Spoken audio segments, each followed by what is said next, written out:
Hey guys, and welcome to another flight attendant video. Today I'm going to talk about what you can expect from your flight attendant interview, like what questions they ask, how you can prepare for it, all of that kind of stuff, because I constantly receive questions from you guys about what you can do in order to prep for that interview and what you can expect from it and how you should dress and all that kind of stuff. So I thought I would just make a video about it because I have been a flight attendant for a couple of years now. So I feel like I know what they're looking for most of the time. Well, I mean, it depends on the airline, obviously. But I feel like most of the questions are standard questions that I ask. I mean, they will ask some personalized questions probably. And some stuff that is like specific to that one airline. But some of the like general questions will be the same for pretty much every airline, I think. Because I did talk to a few of my flight attendant friends who work for different airlines, and they all said pretty much the same thing, like the gist was the same about the questions. So let's get right into it. So first of all, when you're going to your flight attendant interview, to your face-to-face interview, whether it's like just an interview or an assessment center, for me it was an assessment center, which means there were like various tests and there were several people there, not just one person there, but I did have my face-to-face interview, just like a one-on-one interview basically as well on that day. But it's like the same thing. You still need to dress for it. And I feel like, honestly, you should dress the part. You should dress respectfully. You should dress either business casual or just like pure business style. So I would always suggest, if you are female, I would suggest either go with a skirt, a business dress, or pants. Wear a blouse with your skirt or pants, and wear a blazer. That's just the most basic thing. Or if you don't want to go for like a full business look, you could always like pair, let's say, a skirt or pants with just like a nicer looking blouse without the blazer. You could always do that. So all of those are options. But honestly, I wouldn't go there in like jeans or ripped jeans. I think that like leaves the worst impression. I wouldn't go there in like sneakers, tennis shoes, something like that. I would just dress respectfully and dress the part, because if you do become a flight attendant, you are going to be wearing your uniform. And I feel like, I mean, I wouldn't go to a regular job interview, not like a flight attendant interview, but just like a regular job interview at a firm. I wouldn't go there in jeans either. So I would always like wear either business casual or a full-on business look. If you are male, I would suggest you come in like in a suit. But I mean, I feel like the tie is not totally necessary, so I feel like you can leave that out. And it doesn't have to be like a black suit. It can be like a gray suit or whatever. But I would go there in like a suit. And I mean, honestly, if you want to make it business casual, you don't have to wear like a dress shirt, but you can wear like, I don't know, a polo shirt or something. But I feel like the most classic look would definitely be wearing a dress shirt, wearing a suit with a dress shirt, basically.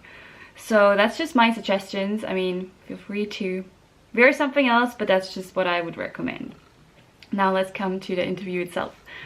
So the way it worked for my airline was that, first of all, we were all sitting in this room together. I think there was about 20 of us, maybe 15, maybe 20. I think it was about 20. And the first part was just like a welcoming part. So there was a flight attendant who talked to us for a bit and explained how the day would go on and continue. So first of all, they brought us into a room with computers. We had to do an English test. Now this depends on the airline. My airline requires every flight attendant to be fluent in English. That's why we had to do like an English grammar test.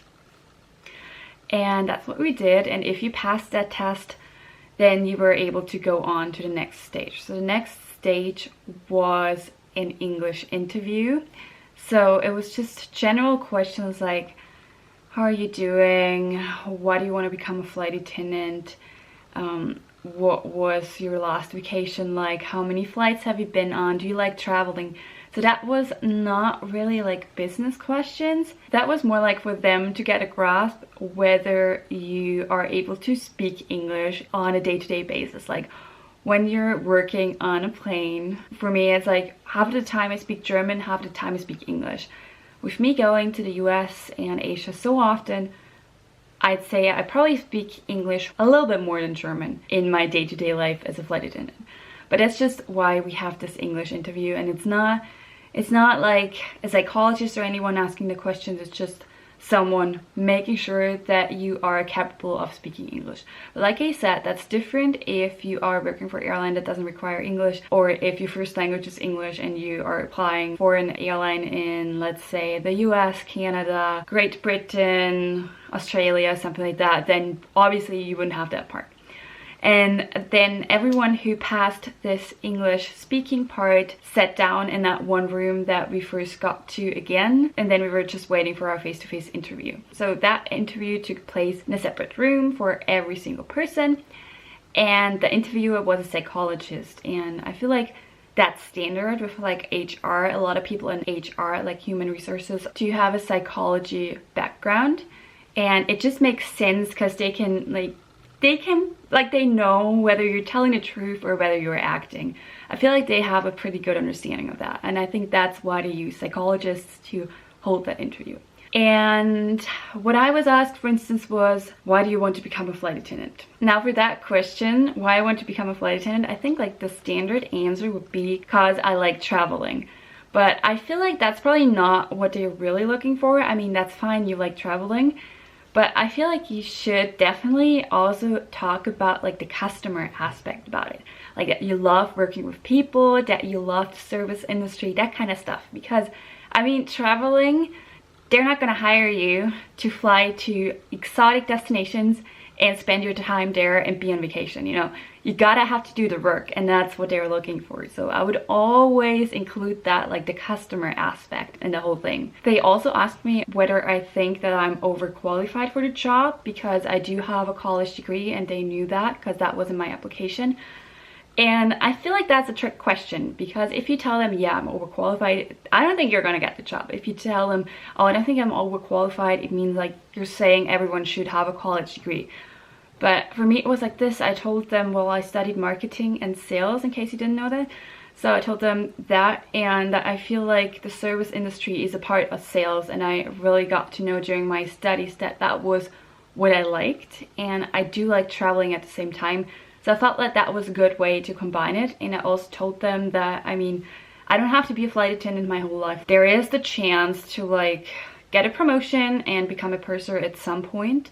And that's what I told them as well. And I told them I feel like my degree would be of use for that as well. And I feel like I answered that question well. I mean, obviously I got the job, so probably did, but that's something you can think about. So they can ask trick questions.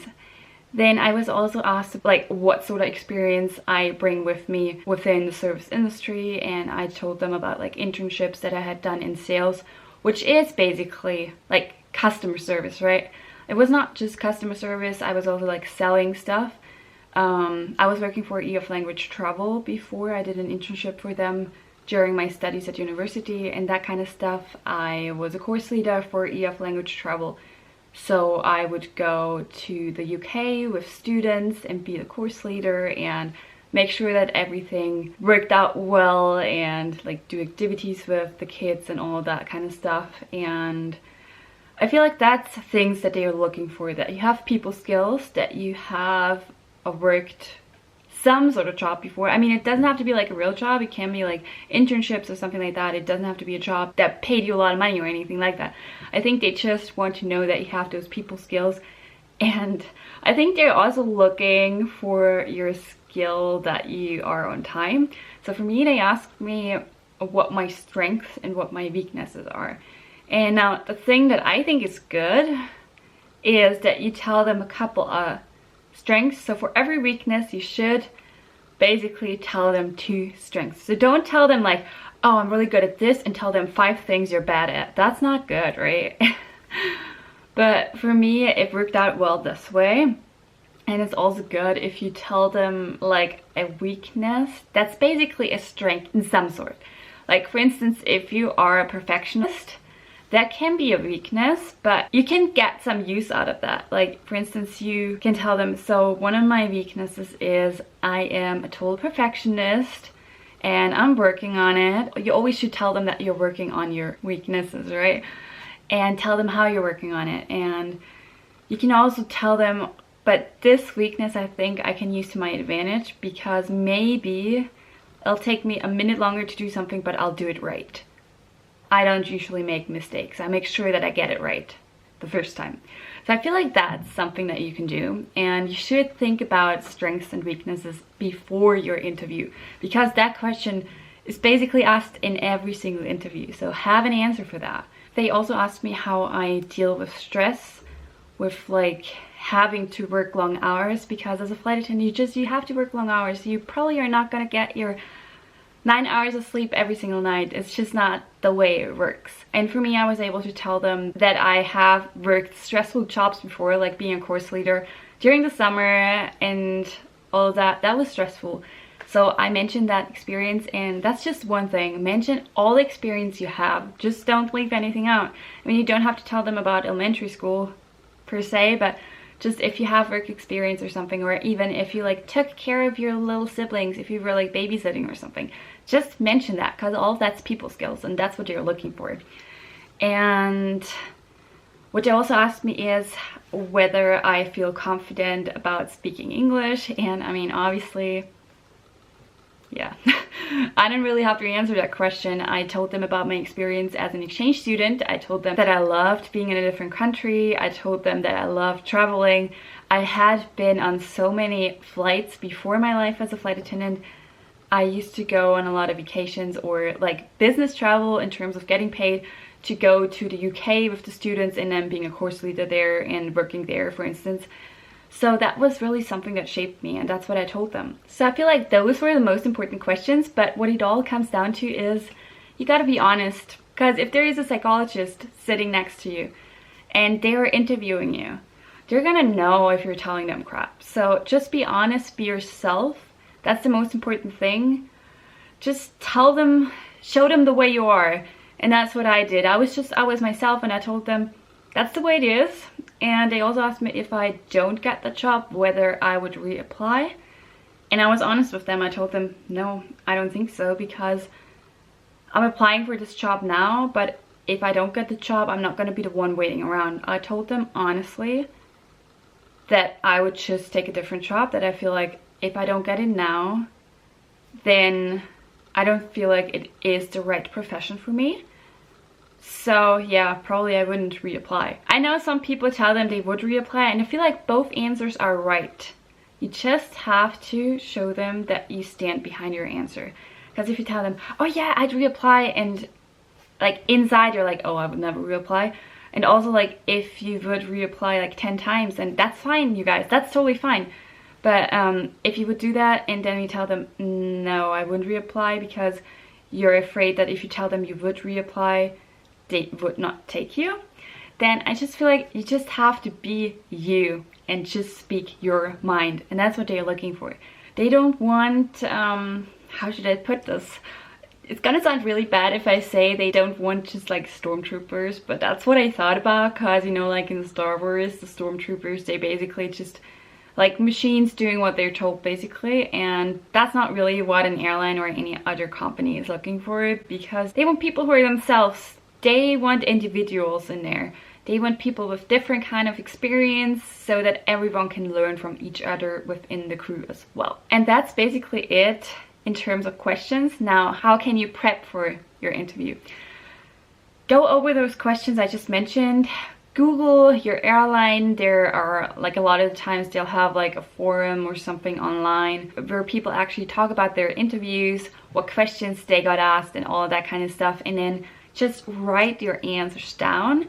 I wouldn't like memorize them by heart, because if you do that, there's a possibility that you are like talking like it's okay, first of all, I am going to do that, you know, you're gonna be speaking a monologue that doesn't seem real. I would actually just like write down notes and then just speak freely without like reading everything just as it is on a piece of paper that you wrote it onto. So I feel like that's the best way to prep, and also talk to flight attendants. Ask them how their interview went, especially talk to flight attendants from the airline you're applying to. If you don't know any of them, look them up on YouTube, Instagram, stuff like that, forums. That's how I actually prepped for my interview, and it worked out well. So I hope this video helped you guys. Let me know if you have any further questions. I'll be happy to help you guys. And also sorry again about the backlog of messages I still haven't answered on my YouTube and Instagram. I was so busy recently. There's a lot I've been working on this year already, and I didn't have time, but I am working on it. Like every day I'm answering a few, and then there are so many more coming in. I'm really sorry about that, guys. I'm working on it. Everything will, like my workload will lighten up a bit in a few weeks time, so that should go well. But anyways, thank you guys so much for watching this video. Thank you guys so much for supporting me. In case you're new to my channel and you're not subscribed yet, make sure that you hit that subscribe button down below. Make sure that you click on the bell icon below as well, so that YouTube notifies you whenever I post a new video. And thank you so much for watching, and I'll see you soon. Bye bye.